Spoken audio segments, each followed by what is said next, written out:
Master Jet, mababawasan ba ang special hardship allowance kung naka-maternity leave? Yes po. Now, mababawasan ang inyo po makukuha na special hardship allowance or SHA kung on maternity leave ka.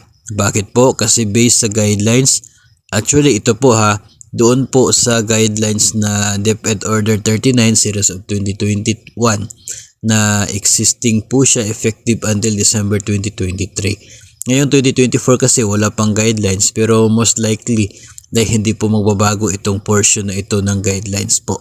No, sinasabi kasi na kapag ikaw ay on leave o kaya ay nandoon po sa on official business, ganyan, at wala ka doon sa location, wala ka sa station na considered as hardship post, wala ka doon sa station mo kung saan ikaw ay isang multigrade teacher.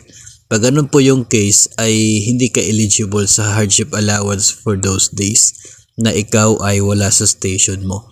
So kung ikaw po ay nag-maternity leave, ibig sabihin nasa bahay ka, hindi ka naka-report sa station na tinaguri ang part ng hardship index, no, hardship post, o kaya ay hindi ka nakapag-report doon sa school mo as a multigrade teacher dahil pure multigrade yung school mo.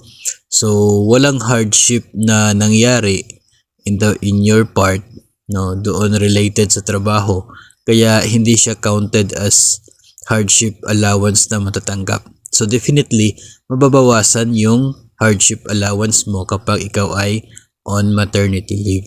Again, ito po, yun po yung sabi ng DepEd Order number 39 Series of 2021, effective po yan until December 2023. Ngayon 2024, nag-aabang po tayo sa bagong DepEd Order na mayroon pong bagong guidelines sa special hardship allowance, pero most likely ay hindi po magbabago yung portion na yon na kapag wala ka sa station mo ay bawas yung araw na yon sa matatanggap mo na special hardship allowance.